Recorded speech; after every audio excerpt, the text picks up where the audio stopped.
नमस्कार विद्यार्थी मित्रांनो, टॉपर करिअर अकॅडमी या आपल्या यूट्यूब चॅनलवरती मी प्रशांत गायकवाड सर आपल्या सगळ्यांचं स्वागत करत आहे। आज आपण बघणार आहे पुणे लोहमार्ग या 2023 मध्ये झालेल्या प्रश्नपत्रिकेतील जीकेचे सर्व प्रश्नांचं विश्लेषण व्यवस्थित लक्ष देऊन बघा। तर प्रश्न नंबर 1, महाराष्ट्र आरोग्य विज्ञान विद्यापीठ कोणत्या शहरात आहे? महाराष्ट्र आरोग्य विज्ञान विद्यापीठ कोणत्या शहरात आहे? तर आरोग्य विज्ञान विद्यापीठ आहे नाशिकला, ज्याची स्थापना झाली आहे 1998 मध्ये। नाशिकमध्ये अजून एक विद्यापीठ आहे यशवंतराव चव्हाण मुक्त विद्यापीठ, ज्याची स्थापना झाली आहे 1989 मध्ये। विद्यापीठासंदर्भात सर्वच्या सर्व प्रश्न एक्झाम ओरिएंटेड महत्त्वाचे। भारत स्वतंत्र झाला त्याच्यानंतर 1948 ला शिक्षण आयोग पहिला स्थापन करण्यात आला, ज्याचे अध्यक्ष होते सर्वपल्ली राधाकृष्णन। त्याच्यानंतर 1953 ला युनिव्हर्सिटी ग्रँड कमिशन UGC विद्यापीठ अनुदान आयोगाची स्थापना करण्यात आली, ज्याला वैधानिक दर्जा मिळाला 1956 मध्ये। भारतातील पहिलं विद्यापीठ विचारलं तर ते आहे नालंदा विद्यापीठ ते येतं बिहारमध्ये। आणि जगातलं पहिलं विद्यापीठ विचारलं तर ते आहे तक्षशिला विद्यापीठ, जे येतं रावळपिंडी पाकिस्तान या ठिकाणी। पेपरला विद्यापीठावर प्रश्न पडले तर हे प्रश्न महत्त्वाचे। जगातलं पहिलं सांगा, तक्षशिला विद्यापीठ जे पाकिस्तानमध्ये आज गेलं, आणि नालंदा विद्यापीठ जे बिहारमध्ये आहे। आता महाराष्ट्रातली पण विद्यापीठ एक्झाम ओरिएंटेड महत्त्वाची, मग त्यातलं पहिलं विद्यापीठ आहे महात्मा फुले कृषी विद्यापीठ, जे येतं राहुरीला। त्याच्यानंतर आहे पुढचं पंजाबराव देशमुख, जे येतं अकोल्याला। त्याच्यानंतर बाळासाहेब सावंत, जे येतं दापोलीला। आणि त्याच्यानंतर आहे वसंतराव नाईक, जे येतं परभणीला। ही विद्यापीठं सुद्धा कृषी विद्यापीठं चारीच्या चारी महत्त्वाची। बाकीची विद्यापीठे येतात मग पुणे विद्यापीठ नाव आहे सावित्रीबाई फुले 1949 ला एस्टॅब्लिशमेंट। कोल्हापूर विद्यापीठ कोल्हापूर, ज्याला नाव आहे शिवाजी विद्यापीठ 1962 ला स्थापना आहे। त्याच्यानंतर शिवछत्रपती क्रीडा विद्यापीठ 1996 बालेवाडीला स्थापना आहे। मग हे बाकीची विद्यापीठं पण परीक्षेच्या अनुषंगाने महत्त्वाची। आणि एका जिल्ह्याला पडलेला प्रश्न होता कवी कुलगुरू कालिदास संस्कृत विद्यापीठ रामटेक, हे रामटेक कुठं आहे? तर ते आहे नागपूरमध्ये। हे पण प्रश्न परीक्षेच्या अनुषंगाने महत्त्वाचे राहतात। तर विद्यापीठावर सर्व प्रश्न एक्झाम ओरिएंटेड महत्त्वाचे। नेक्स्ट क्वेश्चन पुढचा, रेल्वेसाठी प्रवासी डब्यांचा कारखाना खालीलपैकी कोणत्या ठिकाणी आहे ते सांगा। रेल्वेसाठी प्रवासी डबे ज्याला वॅगन्स म्हटलं जातं, मग त्याचा कारखाना कुठं आहे? पेरांबूर, पुणे, मुंबई का जयपूर? तर ह्याचं योग्य उत्तर आहे पेरांबूर, जे की ठिकाण येतं तमिळनाडू या ठिकाणी। आता हा प्रश्न रेल्वेच्या डब्यांचा। आता पुढे प्रश्न पडतो की रेल्वेचे इंजिन्स ही कुठं बनली जातात? तर रेल्वेची इंजिन्स बनली जातात चित्तरंजन या ठिकाणी, जे येतं पश्चिम बंगाल।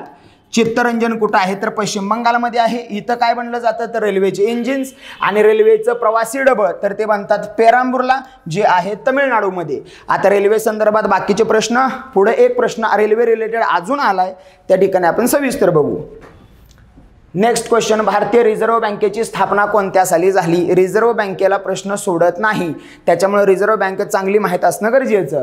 तर भारताची मध्यवर्ती बँक रुपये मनोऱ्याचं शिखर, जे रेपो दर फिक्स करते, जे रिव्हर्स रेपो दर फिक्स करते, जे बँक दर फिक्स करते, जे शेवटचा आधार म्हणून बाकीच्या बँकांना काम करण्याचं काम करते, ती बँक म्हणजे रिझर्व्ह बँक ऑफ इंडिया, जिची स्थापना विचारली आहे तर 1935 मध्ये झाली आहे।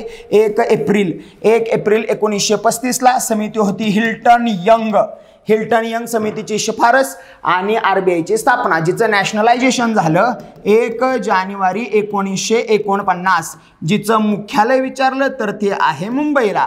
RBIचं मुख्यालय मुंबईला येतं। RBIचे डेप्युटी गव्हर्नर असतात 4, गव्हर्नर असतो 1, जे पहिले होते S बॉर्न स्मिथ, पहिले भारतीय CD देशमुख, सगळ्यात जास्त काळ बेनेगल रामराव, सगळ्यात कमी काळ अमिताभ घोष। आणि आत्ता म्हणजे 2023 मध्ये जे पदावर आहेत ते आहेत 25वे, ज्यांचं नाव आहे शक्तिकांत दास। हे सध्या RBIचे गव्हर्नर आहेत। मग RBIची स्थापना कधी झाली तर 1 एप्रिल 1935। आता ही स्थापना केली कुणी तर ब्रिटिश इंडिया, कारण त्यावेळी भारत स्वतंत्र झालेला नव्हता। मग पहिले भारतीय गव्हर्नर सांगा तर चिंतामणराव देशमुख, CD देशमुख हे पहिले भारतीय गव्हर्नर आहेत। आणि आत्ताचे आहे ते शक्तिकांत दास। डेप्युटी असतात 4, गव्हर्नर असतो 1, मुख्यालय विचारतात ते आहे मुंबईला।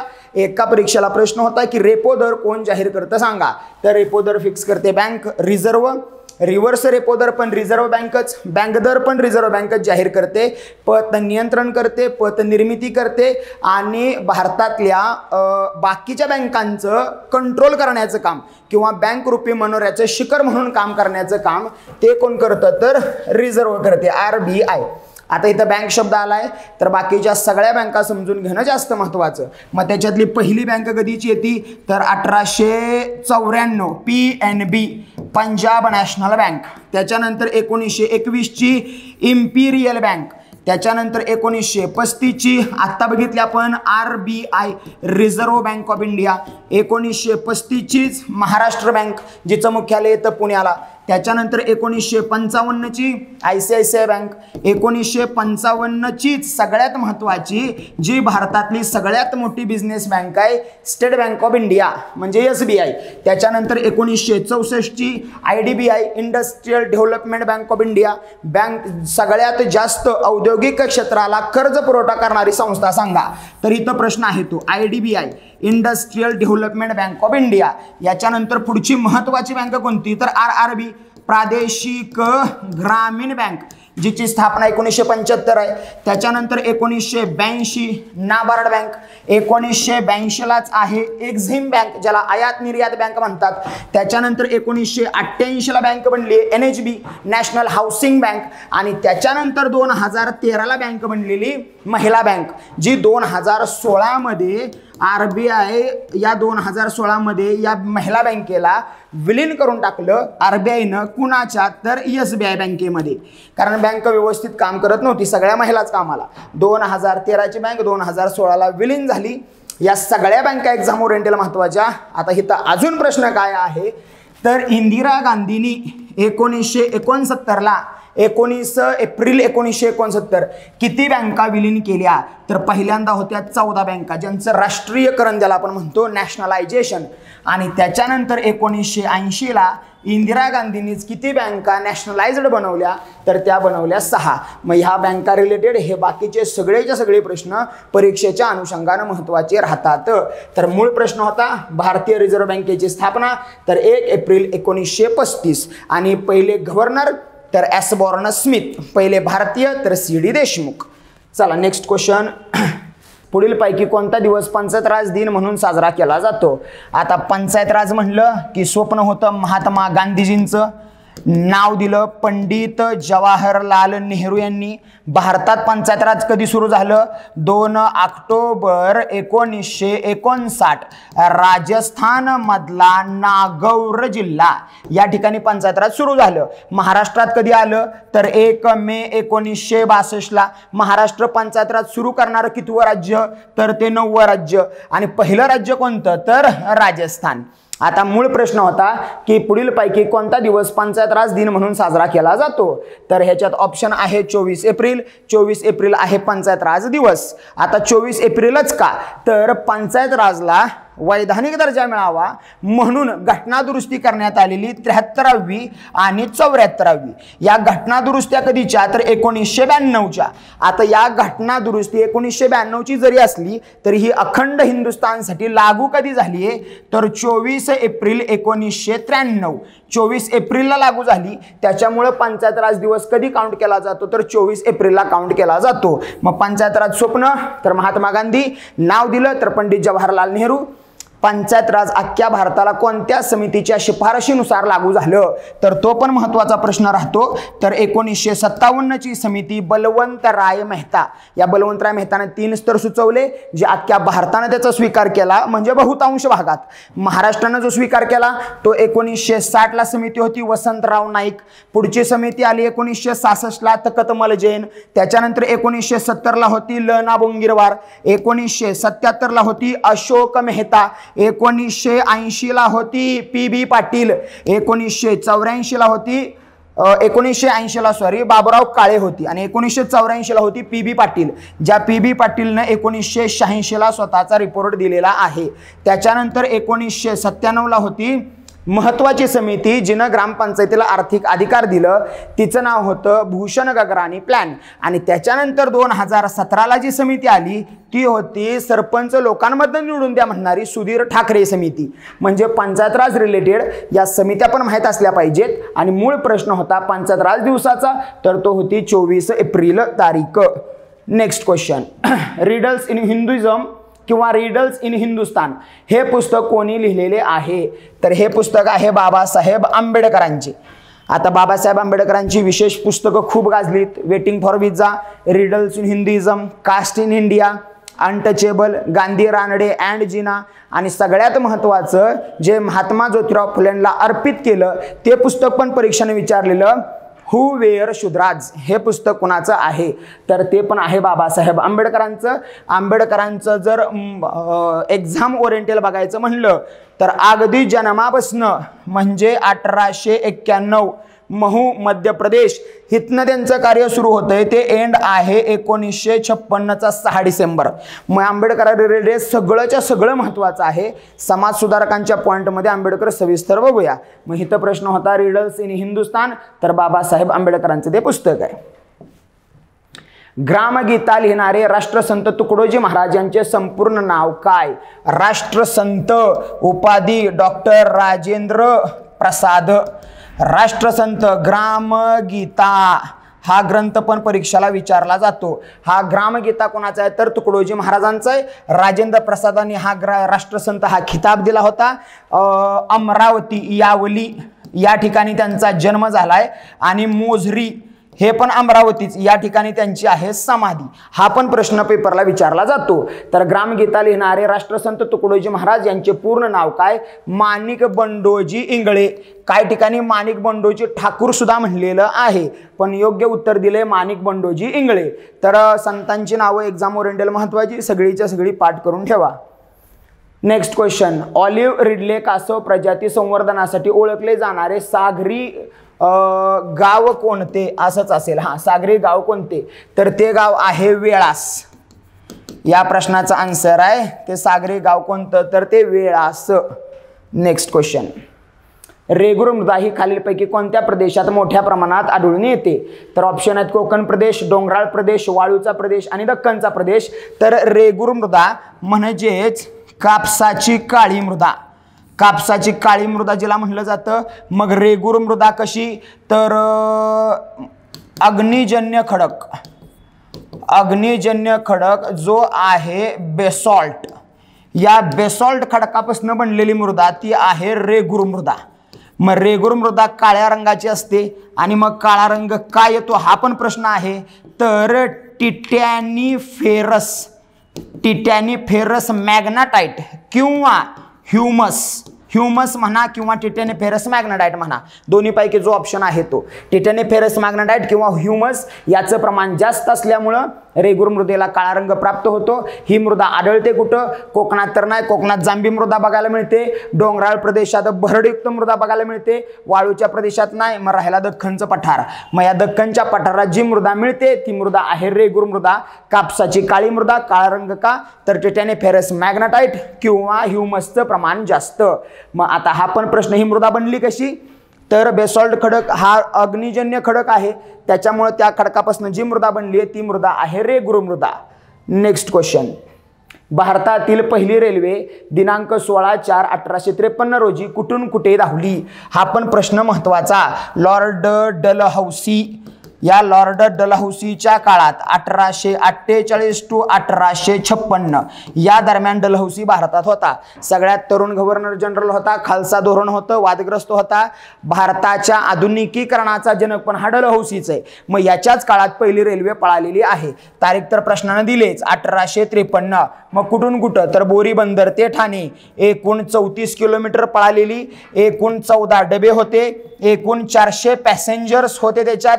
एकूण साधारणतः कालावधी 1.5 तासाचा लागलेला. आणि इंजिनची नावं होती साहिब, सिंध आणि सुलतान. साहिब, सिंध आणि सुलतान ही 3 इंजिनची नावं ही पण लक्षात ठेवा. मग पहिली रेल्वे 1853 ला पळाली. कुठनं कुठं तर बोरी बंदर ते ठाणे. आता रेल्वेवर मागाशीच म्हणलेला प्रश्न पडतो, 100% प्रश्न पडतो. रेल्वेचे एकूण विभाग किती आहे तर 18. रेल्वेचे एकूण झोन सांगा तर ते आहेत 18. ह्याच्यातल्या 2चं मुख्यालय आहे महाराष्ट्रात. एक आहे पश्चिम रेल्वे आणि एक आहे मध्य रेल्वे. या मध्य रेल्वेचं मुख्यालय आहे CST ला. पश्चिम रेल्वेचं मुख्यालय आहे चर्चगेटला. दोन्हीची पण स्थापना झाली आहे 1951 मध्ये. रेल्वे मंत्री आता आहेत अश्विनी वैष्णव. रेल्वे बोर्डाच्या CEO या आत्ता पहिल्यांदाच महिला बनल्यात, ज्यांचं नाव आहे जया वर्मा सिन्हा.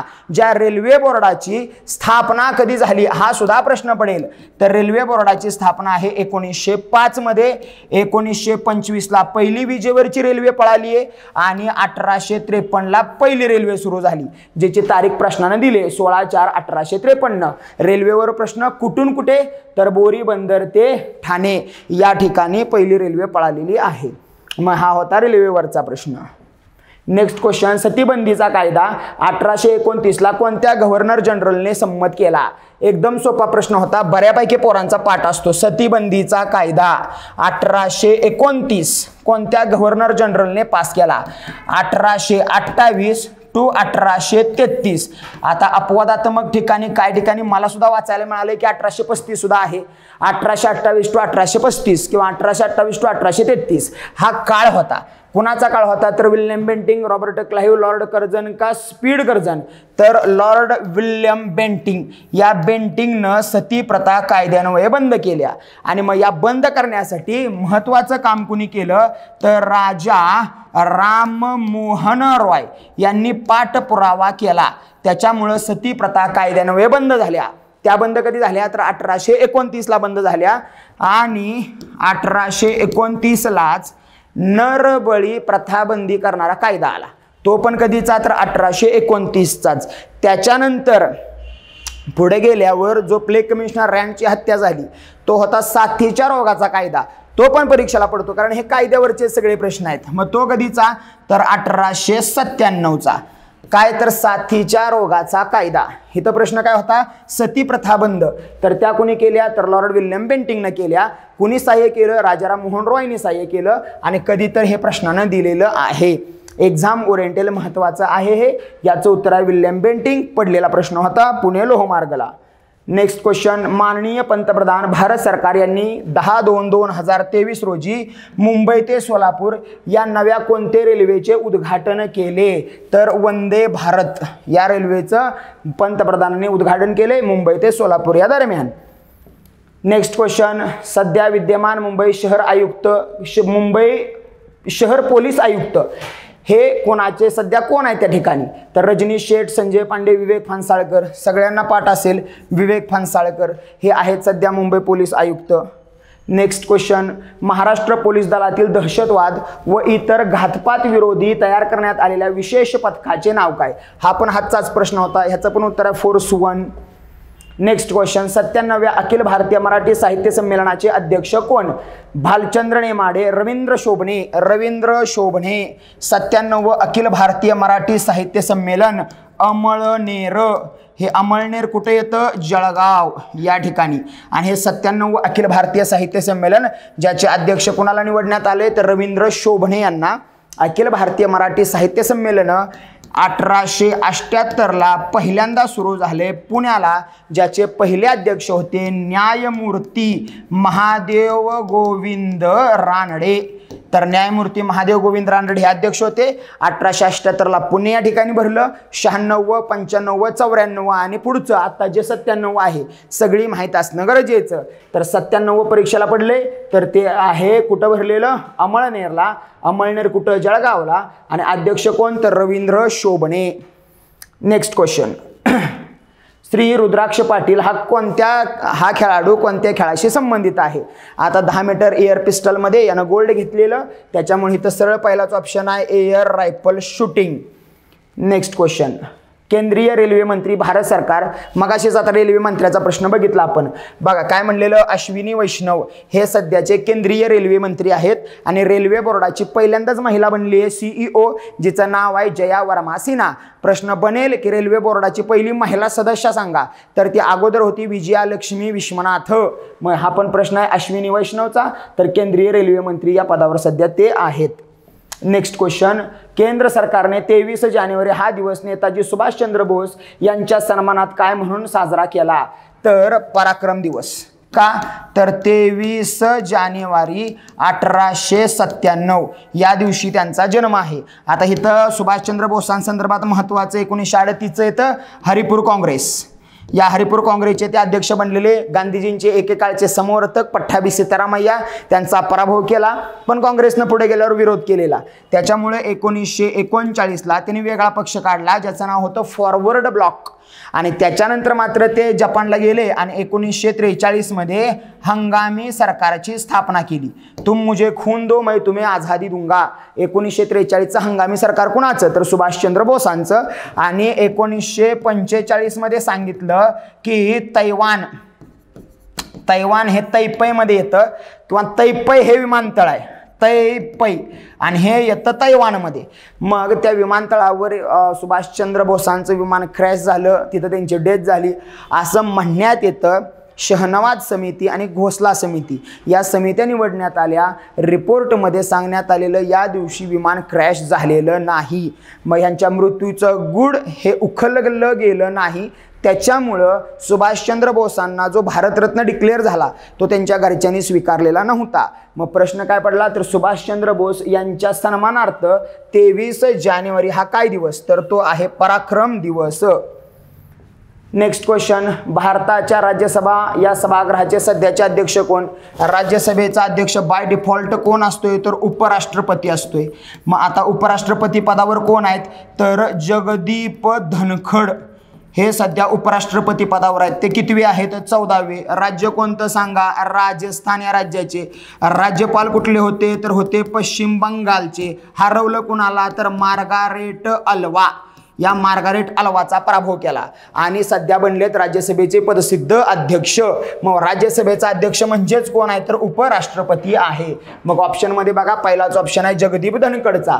तर भारताच्या राज्यसभा सभागृहाचे सध्याचे अध्यक्ष कोण, तर जगदीप धनखड. कितवे विचारतील, तर 14वे. आणि त्यांना जो पगार मिळतो तो 4 लाख रुपये आहे. तो पगार त्यांना उपराष्ट्रपती आहे म्हणून न मिळता राज्यसभेचे पदसिद्ध अध्यक्ष आहेत म्हणून दिला जातो. नेक्स्ट क्वेश्चन, प्रजासत्ताक दिन 2023च्या प्रमुख परेडला प्रमुख पाहुणे म्हणून जे हजर होते त्यांचं नाव आहे अब्दुल फतह अल सिसी. हे कोणत्या देशाचे राष्ट्राध्यक्ष आहेत, इजिप्त. ते इजिप्त या देशाचे राष्ट्राध्यक्ष 2018 पासून कार्यरत आहेत. इजिप्तला नाईलची देणगी म्हणलं जातं. हा पण प्रश्न महत्त्वाचा. इजिप्तची राजधानी आहे कैरो. हा पण प्रश्न महत्त्वाचा. मग इजिप्तला नाईलची देणगी म्हणणार आहे, राजधानी आहे कैरो, देश आहे इजिप्त, प्रमुख पाहुणे आहेत अब्दुल फतह अल सिसी. कधीपासून, तर 2018 पासून. तर प्रजासत्ताक दिन कधी, हा पण प्रश्न पडू शकतो. तर प्रजासत्ताक दिन असतोय 26 जानेवारीला आणि 26 नोव्हेंबरला असतोय संविधान दिवस. 26 नोव्हेंबर 1949 राज्यघटनेचा स्वीकार आणि 26 जानेवारी 1950ला अंमलबजावणी. हे पण प्रश्न फेवरेट आहेत परीक्षेचे. हे पण परीक्षेला 100% विचारले जातात. तर मूळ प्रश्न होता प्रजासत्ताक दिन 2023. ह्याचे प्रमुख पाहुणे अब्दुल फतह अल सिसी. कोणत्या देशाचे, तर त्याचं उत्तर आहे इजिप्त या देशाचे. ठीक आहे, मग हे प्रश्न होते 20 क्वेश्चन. पुणे लोहमार्ग या जिल्ह्याला पडलेले एकदम सोपे प्रश्न होते. क्रायटेरिया कधीही सोडला जात नाही. व्हिडिओ आवडला, डिस्क्रिप्शन आवडलं तर लाईक करा आणि कमेंटमध्ये सांगा नेक्स्ट कोणता जिल्हा हवा आहे. थँक्यू.